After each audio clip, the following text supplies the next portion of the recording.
বিসমিল্লাহির রহমানির রহিম। আসসালামু আলাইকুম রহমতুল্লাহি ওয়া বারাকাতুহু। সুপ্রিয় শিক্ষার্থী বন্ধুরা, আজকের ক্লাসে আমরা নবম শ্রেণীর বিজ্ঞান অনুসন্ধানী পাঠ এর পঞ্চম অধ্যায় নিয়ে আলোচনা করব। পঞ্চম অধ্যায়টির নাম হচ্ছে পদার্থের গঠন। তো যেহেতু আমরা পদার্থের গঠন নিয়ে আলোচনা করব, এজন্য আমাদেরকে প্রথমে জানতে হবে পদার্থ কাকে বলা হয়। এরপর আমরা মূলত আজ 5.1 পরমাণুর কণাসমূহ এখান থেকে আলোচনা করব। তো প্রথমে আমরা জানবো যে পরমাণু কাকে বলা হয়। দেখো, পরমাণু কাকে বলা হয়? মৌলিক পদার্থের ক্ষুদ্রতম কণা, যার স্বাধীন কোনো অস্তিত্ব নেই, মানে স্বাধীনভাবে থাকতে পারে না, কিন্তু ক্ষুদ্রতম একক হিসেবে রাসায়নিক বিক্রিয়ায় অংশগ্রহণ করে, তাকে পরমাণু বলা হয়। এখন আমাদেরকে এখানে কতগুলো শব্দ জানতে হবে, যেমন মৌলিক পদার্থ কাকে বলা হয় আর স্বাধীন অস্তিত্ব মানে কি, তাই না? তো এখানে মৌলিক পদার্থ কাকে বলা হয়? যে সকল পদার্থকে ভাঙলে ওই পদার্থ ছাড়া অন্য কোনো পদার্থ পাওয়া যায় না, তাদেরকে মৌলিক পদার্থ বলা হয়। সাপোজ এখানে এক খণ্ড লোহা রয়েছে, এক খণ্ড লোহা মানে একটা রড রয়েছে। রডকে যদি আমরা ভাঙি তাহলে এফি পাবো, আর কোনো পদার্থ পাওয়া যাবে না। তো যদি এরকম পাওয়া যায়, মানে শুধুমাত্র লোহা ছাড়া অন্য কোনো পদার্থ যদি না পাওয়া যায়, তাহলে ওই পুরো খণ্ডটাকে ওই যে পুরা যে রডটাকে তখন বলা হবে মৌলিক পদার্থ। ঠিক আছে? তাহলে মৌলিক পদার্থ কাকে বলা হবে? যে পদার্থকে ভাঙলে বা রাসায়নিকভাবে বিশ্লেষণ করলে ওই পদার্থ ছাড়া অন্য কোনো পদার্থ পাওয়া যায় না, তাহলে তাকে বলা হয় মৌলিক পদার্থ। আর ওই মৌলিক পদার্থকে ভাঙতে এমন একটা পর্যায়ে আসবে যেটাকে ভাঙলে তার যেটার স্বাধীন অস্তিত্ব থাকে না। যেমন এখানে মনে করো এফি, ঠিক আছে, এদের স্বাধীন অস্তিত্ব নেই, কিন্তু এরা রাসায়নিক বিক্রিয়ায় অংশগ্রহণ করে, মানে অন্য আর কারোর সাথে বিক্রিয়া করে কি করে, অন্য কোনো যৌগ গঠন করে। ঠিক আছে, তাই এটাকে বলা হয় মৌলিক পদার্থ। তাহলে আমরা এখানে মৌলিক পদার্থ জানলাম। এখন এখানে আমাদের এই 5.1 বলা হচ্ছে পরমাণুর কণা সমূহ। তো এই যে পরমাণু যেটা আমরা আলোচনা করলাম, এই পরমাণুকে ভাঙলে কতগুলো কণিকা পাওয়া যায়, ঠিক আছে, বা কতগুলো সূক্ষ্ম কণা পাওয়া যায়, এদেরকে বলা হয় মৌলিক কণিকা।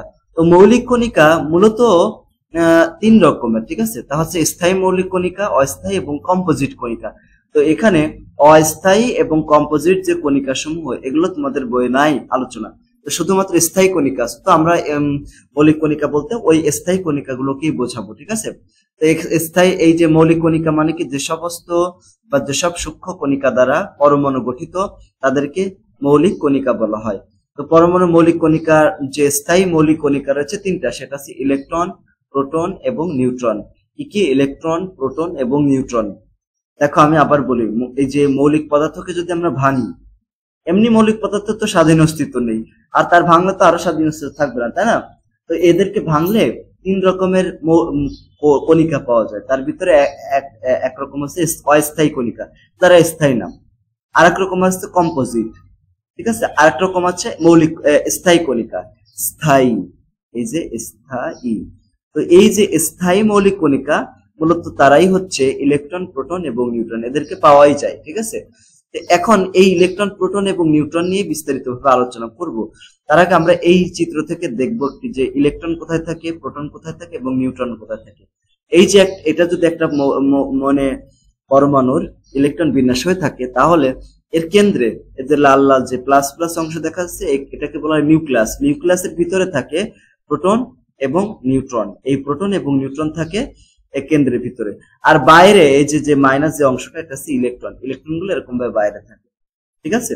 এখন কথা হচ্ছে যে ভাইয়া, আমরা জানি যে সমধর্মী চার্জ পরস্পরকে বিকর্ষণ করে দেয়, তাই না? এখানে কেন্দ্রে এই যে নিউক্লিয়াসের ভিতরে সবগুলো প্লাস একসাথে থাকে কি করে, তাই না? আমরা কি জানি, সমধর্মী চার্জ পরস্পরকে দূরে সরিয়ে দেয়, কিন্তু এখানে লালের ভিতরে দেখো তো, এখানে সবগুলো প্লাস একত্রে রয়েছে। তো এটা কিভাবে সম্ভব?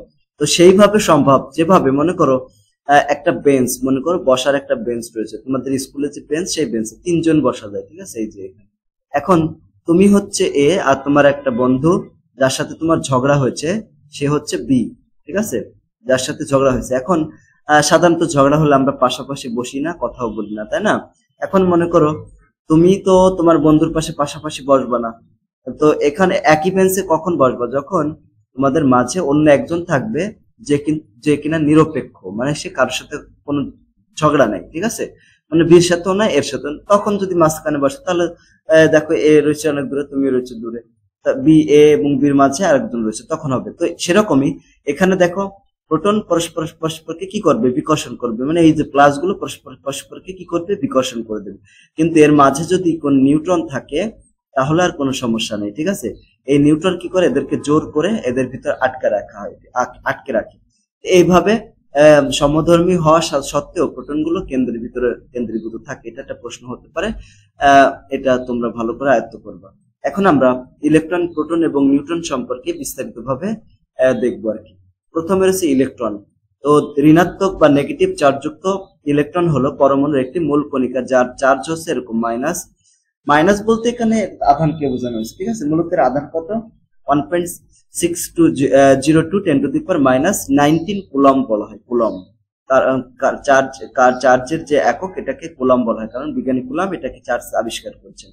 বিজ্ঞানী জে জে থমসনকে ইলেকট্রনের আবিষ্কারের কৃতিত্ব দেওয়া হয়, কারণ তিনি প্রথম ইলেকট্রনের ভর এবং চার্জ নিখুঁতভাবে বের করেছিলেন। কে, বিজ্ঞানী জে জে থমসন।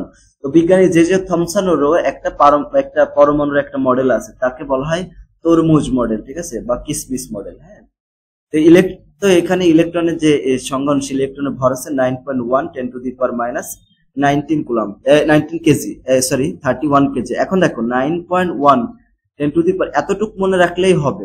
আমরা যখন অঙ্ক করব তো আমরা এতটুকু ইউজ করলেই হবে, ঠিক আছে। এই যে এতটুকু 9.1 10⁻³ কেজি, এতটুকু মনে রাখলেই হবে।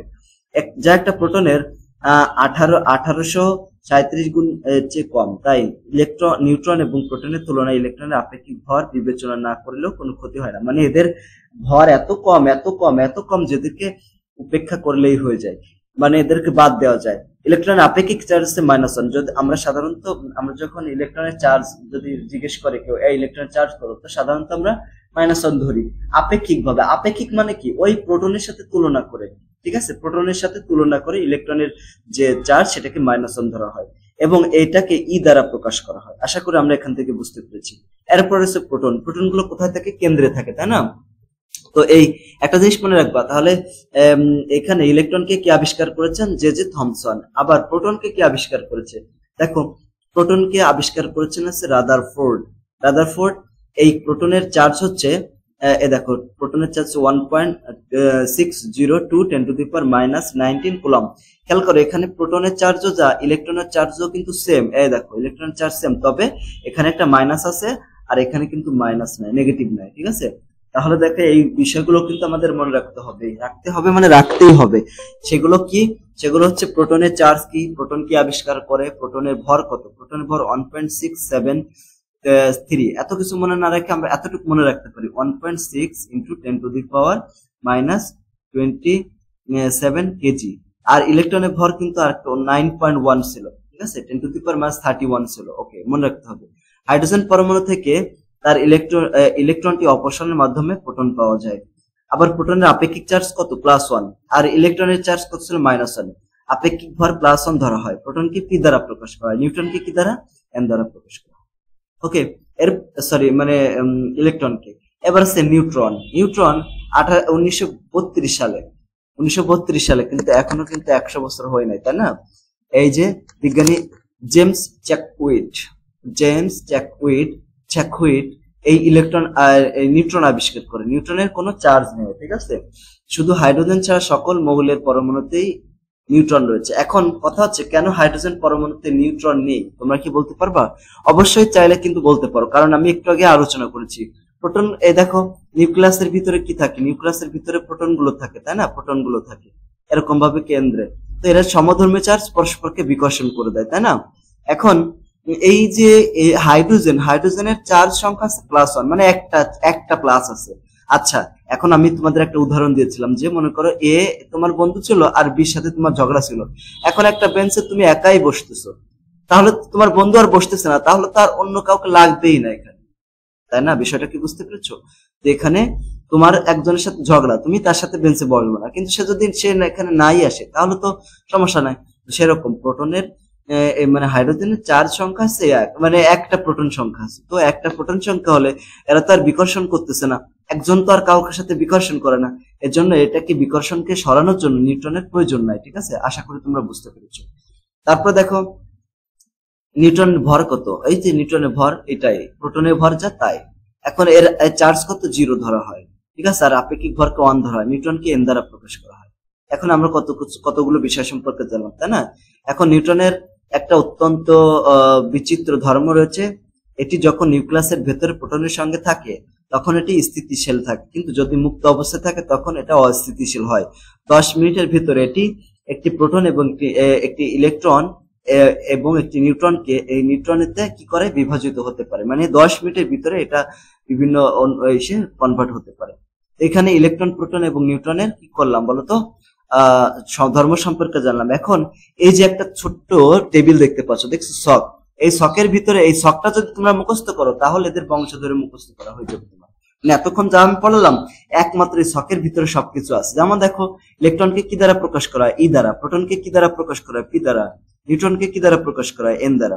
আবার প্রকৃত চার্জ, ইলেকট্রনের চার্জ কত, 1.60 10⁻⁻19 কুলম্ব। এতটুকু মুখস্থ করলে হবে, তোমাদের বইয়ে যতটুকু আছে এতটুকু মুখস্থ করলে হবে। প্রোটনের চার্জ কত, 1.60 10⁻⁻19 কুলম্ব, প্লাস আর ওটা আছে মাইনাস। আর নিউট্রনের কোন চার্জ নেই, 0। আবার প্রকৃত ভর কত, ইলেকট্রনের প্রকৃত ভর 9.1। আচ্ছা 9.1 মনে রাখবা, এতটুকু মনে রাখলে দরকার নেই। আমরা যখন অঙ্ক করবো না তখন এই 9.1 কিন্তু ইউজ করবো। ঠিক আছে, মাইনাস দেখো এখানে 28 গ্রাম দিয়েছে। আচ্ছা তোমরা এখন বলবো যে ভাই আমরা তো এখানে দেখলাম যে এখানে কত, দেখো ভর, ইলেকট্রনের ভর কত হয়েছে, -31 কেজি, তাই না, -31। তো এখানে এটা কিন্তু কেজি ছিল আর এখানে কিন্তু গ্রাম। তো গ্রামকে যদি কেজিতে কনভার্ট করি তাহলে 9.1 10⁻31 কেজি হবে। ঠিক আছে, কেজি হবে 31 কেজি। তো এখানে গ্রামে দেওয়া হয়েছে আর তোমাদের ওখানে সে কেজিতে। তো কেজিতে হলে এখানে 3টা শূন্য বেশি হয়ে যাবে। ঠিক আছে, যেমন দেখো এখানে প্রোটনের ভরও এত, গ্রাম দিছি, গ্রাম দিলে 24 গ্রাম, আর যদি কেজিতে দিই তাহলে আরো 3টা শূন্য বেশি হবে, তাহলে কত হয়, 24, 25, 26, 27। ঠিক আছে, এরকম।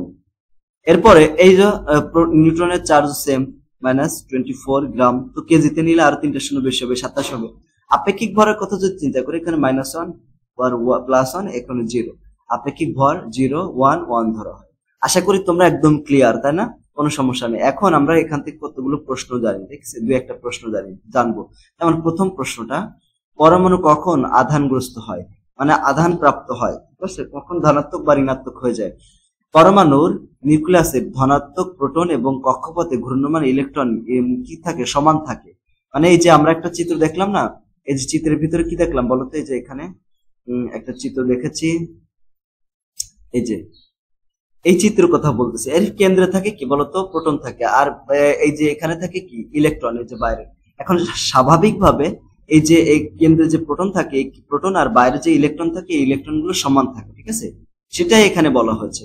তো ইলেকট্রন এবং প্রোটন সঙ্গে সমান থাকে। পরমাণুতে সাধারণভাবে বিদ্যুৎ নিরপেক্ষ থাকে। কেন বিদ্যুৎ নিরপেক্ষ থাকে, কারণ কেন্দ্রে যতগুলো প্রোটন থাকে বাইরে ততগুলো ইলেকট্রন থাকে। তবে দুটি পরমাণুর মধ্যে রাসায়নিক সংযোগকালে কোনো কোনো পরমাণু একটি পরমাণুতে হতে এক বা একাধিক ইলেকট্রন অপর পরমাণুতে সম্পূর্ণভাবে স্থানান্তরিত হয় বা শেয়ার করে।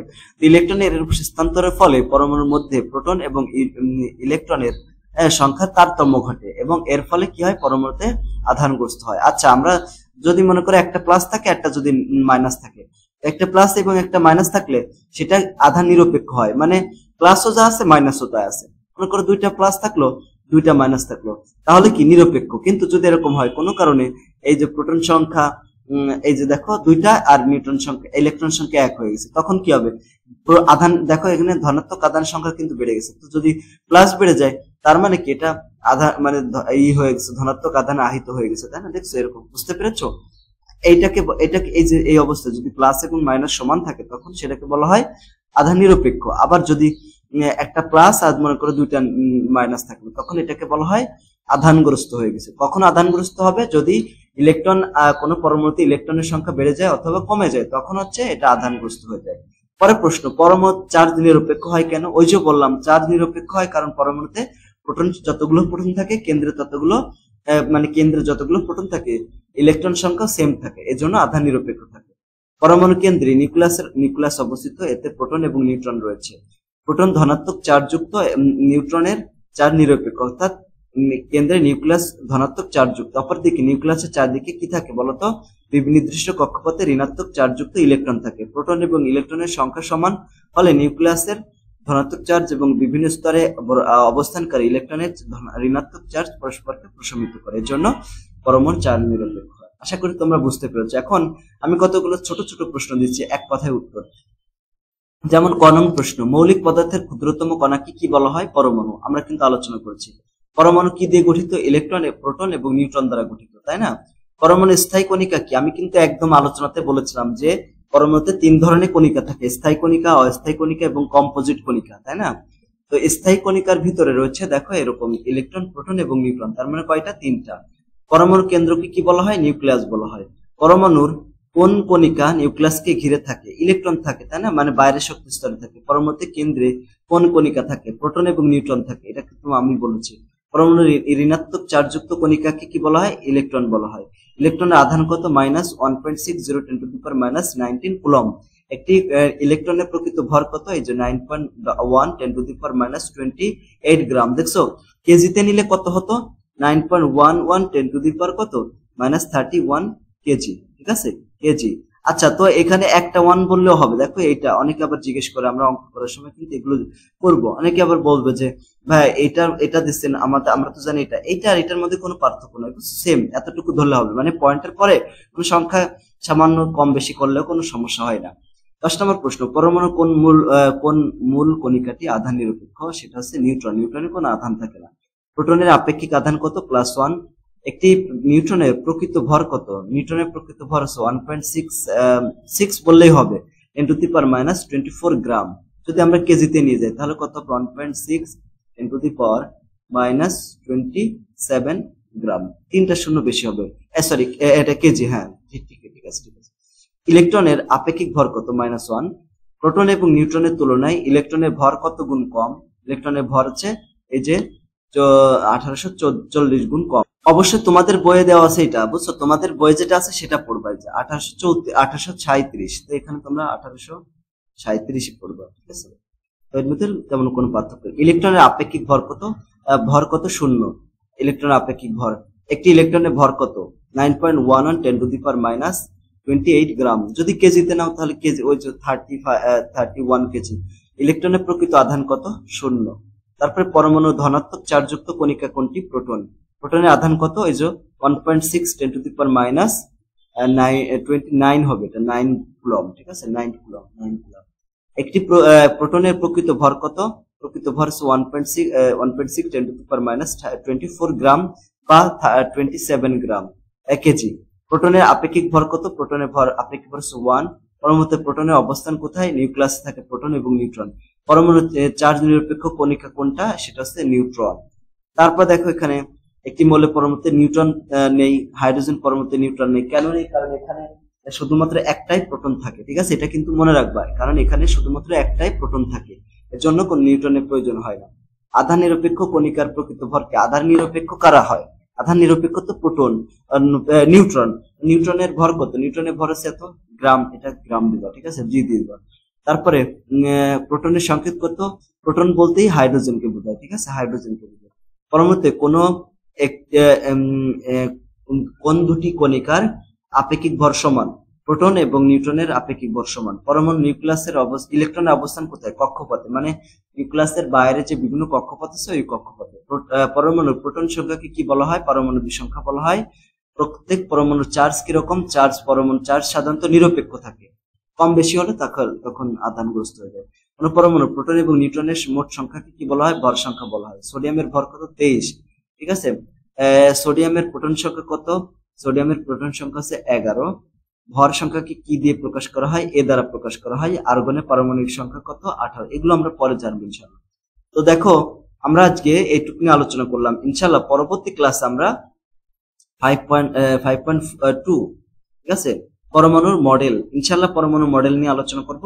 তো আজকের ক্লাসটা এই পর্যন্ত। ক্লাসটি তোমাদের কাছে কেমন লাগলো সেটা কমেন্ট করে জানিয়ে দিবা। আর যদি ভালো লাগে তাহলে আমাদের চ্যানেলটি সাবস্ক্রাইব করে ক্লাসটি বন্ধুদের সাথে শেয়ার করে দিও। এবং প্রতিদিন সন্ধ্যা 7:10 বা 7টার দিকে লাইভ ক্লাস হয় এই ইউটিউব চ্যানেলেই।